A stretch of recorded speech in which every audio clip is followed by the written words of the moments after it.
Hi guys, welcome back. So it's the next day na. So ang gagawin natin, linisin natin yung Subaru kasi hindi siya nalinisan yesterday. And yung EG nalinisan na. So yung Subaru na lang and gusto ko linisin yung Pajero din. So may papakita ako sa inyo yung products na ginagamit ko. And I'll show you guys pagka nilipat ko na yung kotse sa kabilang garage. Hindi lang halata sa camera no, pero sobrang dumi talaga. If you can see dito. And here, sa spoiler, saka yung glass, super dumi. So let's give this a nice wash and lipat natin doon. Make sure it's in neutral.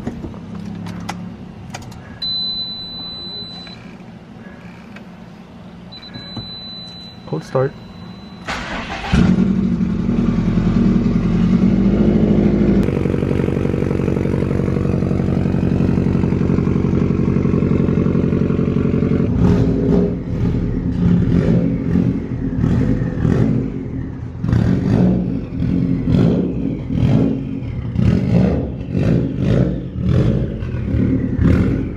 Okay, so nalipat na natin yung Subaru. So, ang gagamitin natin pang linis ngayon, big shout out kay Pristine Autos, kay Sir Pao. Nagpadala siya sa akin ng mga detailing products ng kotse. So, check natin yung mga pinadala niya. So, first, yung shampoo. Nagpadala siya shampoo with wax, professional line. And then, super dami niyang binigay na iba pang detailing, no? Na degreaser, eco wash and wax, acid rain watermark remover, glass cleaner, bike chain cleaner para sa motor, and we have Alumi-Bright, and also windshield washer fluid, and all-purpose cleaner. And lahat to na nabigay sa akin ni Sir Pao, so thank you kay Sir Pao. Pero matagal ko na ginagamit yung mga products nila. Super okay yung products nila. So if need you guys ng products, lilive ako na link in the description below ng Facebook nila. Pwede mo sila i-PM just to order products. Super mura na products nila and super effective and high quality. So let's start with the process. So ang gagamitin natin sa Subaru is yung car shampoo lang muna ngayon, glass cleaner, and yung one shot eco wash and wax. And then yung iba gagamitin natin sa Pajero. Actually kasi yung degreaser nagamit ko na sa engine bay nito last week. So before pa ako mapadala ni Sir Pao, nagamitan ko na siya ng Pristine na degreaser sa engine bay.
Okay, so try natin yung acid rain watermark remover sa intercooler, no? Kasi sabi pwede rin sa mga aluminum parts. So madumi sobra yung intercooler. Try natin linisin. Okay. So mas naging malinis siya. Mas lumabas yung color niya kaysa sa dirt black.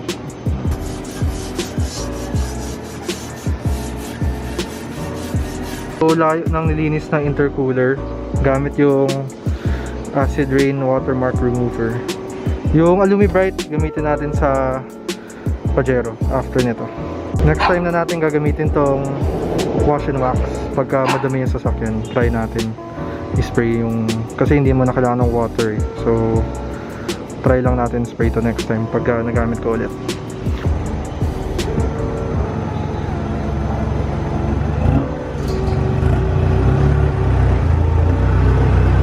So ang gagawin natin dito sa Pajero is yung car shampoo again of Pristine and Alumi Bright sa engine bay, and then we'll also do the glass cleaner. Hindi natin nagawa sa Subaru na kasi napahira na pala yun last week, so dito na natin lalagay. Medyo malinis naman yung Pajero, no? Pero gusto ko lang ma-car wash lang ulit kasi it's my baby.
So try natin yung glass cleaner. Kahit malinis na sprayan pa rin natin.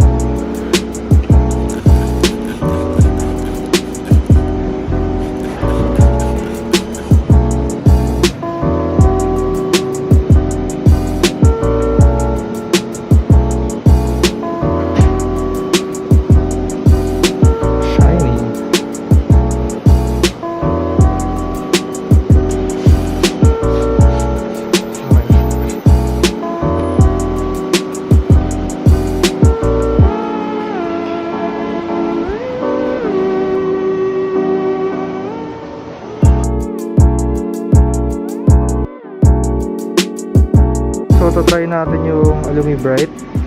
50-50 to, no? 50 water, 50 ng liquid nya. So try natin dito sa valve cover and sa manifold.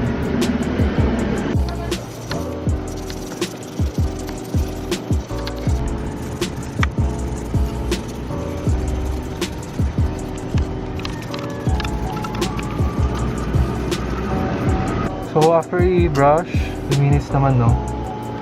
Compared to ganyan na madami. So try natin yung valve cover.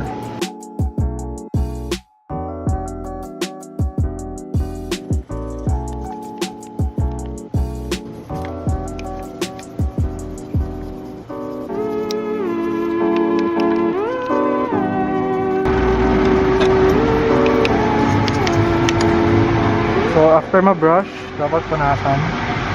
So after na punasan, kita nyo naman luminis na dito. Kaso medyo needs repaint na rin talaga tong valve cover to. So far, super effective naman siya. Ganda yung product. Pristine Alumi Bright. So mahanap nyo rin to sa Facebook page nila. So yan na muna yung gagawin natin for today kasi maubusan na tayo ng oras.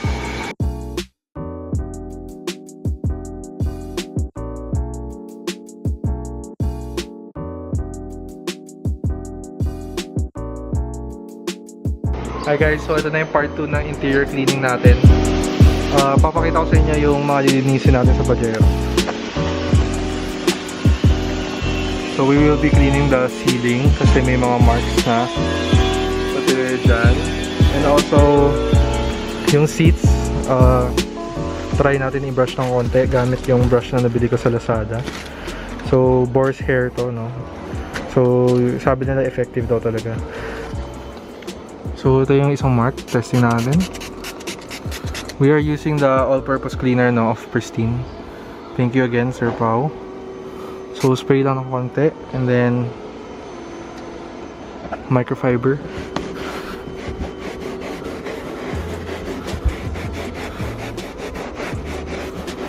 So, you may have to repeat the process na a few times.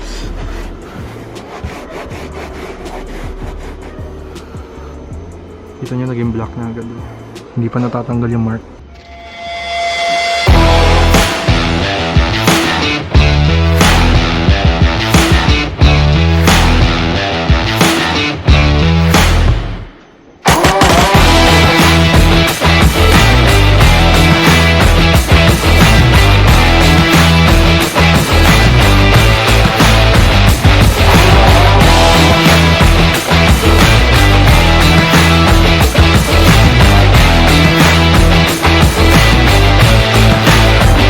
Tayo sa ceiling, kita niyo naman yung dumi.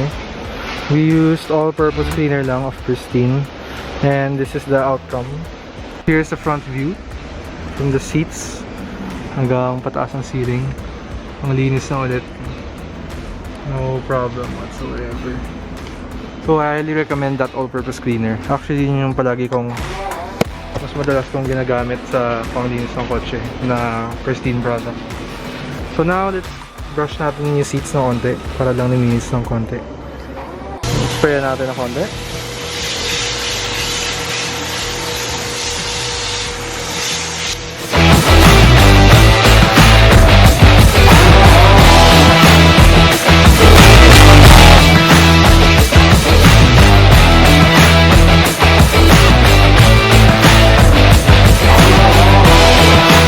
Okay guys, so ito lang yung process na ginagawa namin. Brush lang, spray mo ng APC and brush, and then let it rest for 5 minutes, and then tsaka mo punasan ng microfiber. I'll show you the results in a bit.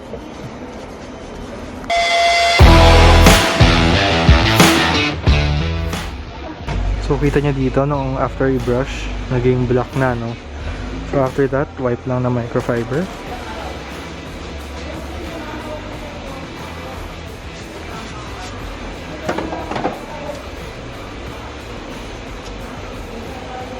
Back to its original shape.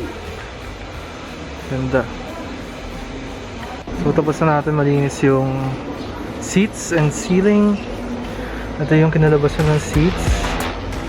Super clean. Actually hindi naman siya grabe yung dumi before, no? Pero laki ng nilinis niya. And also sa rear, sa backside ng front seats, linis na natin ang brush and microfiber with the APC.